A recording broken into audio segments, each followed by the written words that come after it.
حکومت بن گئی ہے، جو بن رہی ہے، اور جو وزراء سامنے آنے والے ہیں، اس میں معاملات جو ہیں وہ کچھ زیادہ ہی گمبھیر ہیں. تو یہ معاملات اس طرح اتنے اچھے نہیں جتنے اچھے ارشاد بھٹی صاحب دیکھ رہے ہیں، لیکن وہ عظیم جرنلسٹ ہیں، وہ کہہ سکتے ہیں. اسی طرح دھاندلی، یعنی کچھ فارم 45 جو ہیں وہ بھی آئے ہیں سوشل میڈیا پہ، وہ آئے شیر عبد المروت کے، کہ وہاں بھی ٹیمپرنگ کی گئی.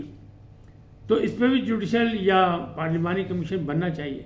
لیکن دوسری طرف رائے یہ کہ جی پہلے جو بنے تھے کمیشن انہوں نے کیا کر لیا، حمید الرحمان کمیشن سے لے کے اب تک کیا ہو گیا، کسی نے کچھ نہیں کیا، یہ صرف ایک ڈرامہ ہے اور یہ صرف نظر آندہ اولا ہے. تو بھائی دونوں طرف سے ڈیمانڈ بھی ہے اور ساتھ میں اس کی مخالفت بھی ہے. تو انتخابات میں دھاندلی کون کہہ رہا ہے؟ صرف پی ٹی آئی نہیں کہہ رہی. پی ٹی آئی تو کہہ رہی 180 سیٹیں تھیں، 80 سیٹیں چھین لی گئیں، اور یہ ہو گیا وہ ہو گیا، اور پھر مخصوص ہے جس طرح ان کو دے دیتے تو پھر تو جناب پورا ایوان ان کا تھا. ان کا دعویٰ یہ ہے. اب تھا یا نہیں تھا، حالات تو بتا رہے ہیں کہ نہیں تھا. اور جو پارٹی پارلیمانی نہیں ہے، جو انتخاب میں الیکشن نہیں لیا، اس کو کیسے مخصوص چیزیں، یہ عدالت میں جا کے ان کو فیصلہ کرنا پڑے گا، اور یہ سپریم کورٹ تک جائے گا مسئلہ، اور جانا چاہیے انہیں اپنا حق لینے کے لیے. اگر یہ دعویٰ ہے تو اس کے لیے کاغذات لے کے جائیں اور وہ کریں، لڑیں. تو دھاندلی کس کے ساتھ ہوئی؟ جے یو آئی کہہ رہی ہے کہ ہمارے ساتھ ہوئی، اور کے پی کے میں ان کو فارغ کیا گیا. لیکن وہ کہہ رہے نہیں، ہمارے ساتھ سندھ میں بھی ہوئی، ہمارے ساتھ بلوچستان میں بھی، جہاں کہ بلوچستان میں 10 سیٹیں ان کے پاس ہے، پہلے سے اچھا رزلٹ ہے ان کا، پھر بھی وہ کہتے ہیں دھاندلی ہوئی. اسی طرح جو دھاندلی کرے تو اس کے بیچ ایک کمیشن بنا کے کر دینا چاہیے کہ بھائی جس کو دھاندلی کا ہے شوق بتا رہا ہے، جس کے پاس کوئی ثبوت ہے وہ لے کے آ جائے. کیونکہ الیکشن ٹریبیونل موجود ہے، وہ تو آوازیں دے رہا ہے کہ آ جاؤ، کوئی نہیں جا رہا. تو پھر جائیں وہاں پہ، اور یہ فارم وہ بھی لے کے جائیں. احتجاج ہوا، ٹھیک ٹھاک ہوا، کیسا ہوا، بہت اعلیٰ نسل کا نہیں ہوا، تاریخی نہیں ہوا، اس کے معاملات کچھ اور ہیں. کیونکہ میں پہلے بھی کہتا ہوں جب قائدین سامنے نہ ہو تو پھر احتجاج ہلکا ہی ہوتا ہے. بہرحال گرفتاریاں بھی ہوئیں. لاہور سے کہتے ہیں سلمان راجہ صاحب جو ہے، وہ جو لڑے تھے اون چودھری کے مقابلے پہ، سلمان اکرم راجہ، ان کو بھی پکڑ لیا گیا. سردار لطیف کھوسا وہ بھی پکڑے گئے، اور بھی دیگر پکڑے گئے، فرد عباس وغیرہ، یہ وہ. لیکن گرفتاریاں بھی ہوئی ہیں، وہ پہلے بھی چھوڑ دیے گئے تھے، اب پھر چھوڑ دیے جائیں گے. لیکن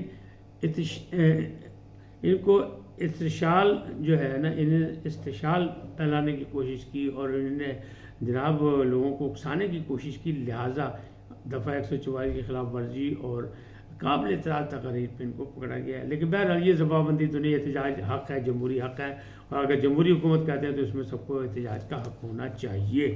اب معاملات آتے ہیں آگے کہ عمران کے لیے کیا سنگین واردات کیا ہے. سنگین واردات وہی ہے، وہ جو پہلے جنید سلیم صاحب نے کہا تھا کہ جناب کیمرے لگ گئے، باتھ روم میں بھی کیمرے ہیں اور کمرے میں بھی کیمرے ہیں، یہ بھی ہے. اس کو بڑا سوشل میڈیا تو پکڑا ہی نہیں دیتا. پی ٹی آئی کا سوشل بریگیڈ جو قابو نہیں، چاہے وہ ملکی ہو چاہے بیرون ملک کا ہو. عادل راجہ نے شور مچا دیا کہ جناب قاضی فائز عیسیٰ نے جناب ISI کے DG سے ملاقات کی اور ان سے کہا کہ جناب وسط طور سے معافی منگوائی. سب جھوٹ، کوئی نہیں، اس کا کوئی ثبوت کہیں نہیں ہے. پھر انہوں نے کہا کہ نہیں جی ایک وہ تبسم صاحب ہے، جنرل تبسم صاحب، ان کو برطرف کر دیا گیا ہے، اور یہ ہو گیا اور وہ ہو گیا. وہ بھی غلط. تو ان کا آسانی کوئی نہیں، کیونکہ یہ خبریں اب دیکھیں نا، انہوں نے مریم نواز کے خلاف جو مہم شروع کی، اس میں ایک اور بات بھی. ایک تو یہ جنید سلیم والا واقعہ جو ہے، یہ کہہ رہے ہیں کہ جناب صرف عمران خان پر دباؤ ڈالنے کے لیے، کیونکہ ان کے بارے میں اب سخت فیصلے ہونے والے ہیں، ملاقاتوں پہ بھی پابندی لگنے والی ہے. تو یہ معاملات جو ہیں رمضان کے بعد یہ اور سنگین ہو جائیں گے. تو ایک تو یہ چیز ہے. دوسری طرف جو ہے، یعنی وہ کہتے ہیں نا، اب با ملاحظہ ہوشیار عمران خان ڈرنے اور گھبرانے کا وقت ہوا چاہتا ہے. یہ کہہ رہے ہیں حلقہ اسلام آباد کے. ہم اور آپ تو کچھ بھی نہیں کہہ سکتے، لیکن جو ہواؤں کا رخ بتا رہے ہیں وہ یہ ہے. انہیں افواہیں کہیں، خبریں کہیں، کچھ بھی کہیں، یہ سارا معاملہ ایسا ہو رہا ہے. تو اس میں یہ کہا گیا، جنید صاحب نے یہ بھی کہہ دیا کہ جناب بشرا بی بی نے مجھے خود بتایا کہ میں تو غسل بھی کپڑے پہن کے کرتی ہوں، اس لیے کہ کیمرے لگے ہوئے ہیں سب طرف. تو یہ دباؤ ڈالنے کے لیے عمران خان کو اور مجھے بے عزت کرنے کے لیے سارا کچھ کیا جا رہا ہے. بہرحال دروغ بگردن راوی، اللہ رحم کرے، سب پہ ایسی چیزیں ہونی نہیں چاہیے. اب آتے ہیں آخری خبر کی طرف، جو اصلی خبر جو ہے کہ جناب محسن نقوی صاحب کا واویلا کیوں. محسن نقوی صاحب نے دعویٰ کیا کہ ہاں جی میں سینیٹر بننے جا رہا ہوں، لیکن وہ کہا میں کسی سیاسی پارٹی کا نہیں بن رہا. ایسا مطلب آپ سمجھ لو کہ خاص آدمی ہے تو خاص لوگوں کا. تو جناب وہ کہہ رہے ہیں میں قومی سینیٹر بنوں گا. میں نے حمایت حاصل کرنے کی کوشش کی ہے پیپلز پارٹی سے بھی اور مسلم لیگ نون سے بھی اور اس کی اتحادی جماعتوں سے بھی. یعنی اس کا مطلب یہ کہ وہ کہہ رہے ہیں میں کامیاب ہوں گا لیکن وہ قومی سینیٹر ہوں گا. میں کسی سیاسی پارٹی کا نہیں, سیاست سے میرا کوئی تعلق نہیں. لیکن پھر وہ بنے گا وزیر داخلہ. اب وزیر داخلہ جو ہے وہ کیا کرے گا؟ اس کے پاس سارے معاملات ہوں گے, سارے داخلی معاملہ جو ملک میں جتنا انتشار, جتنی گرفتاریاں, جتنے پکڑ تکڑ, یہ وہ 9ویں کے مسئلے میں جب ہوں گے, سزائیں ہوں گی اور سامنے بات ہوگی. کیونکہ آرمی ایکٹ میں بھی تبدیلی کا مسئلہ ہے. یہ ٹاسک بھی سنا ہے کہ انہی کو دیا گیا, حالانکہ یہ وزارت قانون کا ہے, لیکن ان کو کہا گیا نگرانی کریں. وہ ظاہر ہے خاص آدمی ہو کہ خاص آدمی ہے تو پھر ان کو نگرانی, ان کا خیال رکھا جا رہا ہوگا. لیکن محسن نقوی صاحب وزیر داخلہ ہوں گے, یہ ایک پکی بات ہے. اب جو وزیر خزانہ وہ کون ہو؟ وہ میں نے آپ کو بہت پہلے کہا تھا شمشاد اختر کا نام آ رہا ہے. اس لیے میں نے آپ کو گور اعجاز کا بھی نام بتایا تھا کہ معیشت کو بحالی کے لیے یہ سارے نام بہت ضروری ہیں. اور پھر یہ جو سوشل میڈیا بریگیڈ کو قابو کرنے کے لیے جناب عمر سیف کا نام بھی لیا جا رہا ہے کہ ان کو بھی لایا جائے گا, ذمہ داریاں دی جائیں گی. تو وزارت خزانہ کی بات, وزارت خزانہ پہ شمشاد اختر کا میں نے نام کہا تھا تو وہ ابھی تک وہی فائنل لگ رہا ہے. کیونکہ اورنگزیب صاحب جو ہیں وہ مشیر ہوں گے, مشیر خزانہ ہوں گے, یعنی سیکنڈ پارٹی ہوں گے.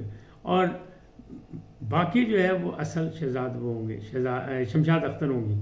اور پھر اسی طرح جو ہے اپنا کہتے ہیں وزارت خارجہ کا قلمدان جو مل رہا ہے اسحاق ڈار کو, تو ان کے ساتھ بھی 2 بندے ہوں گے, اکیلے وہ بھی نہیں ہوں گے.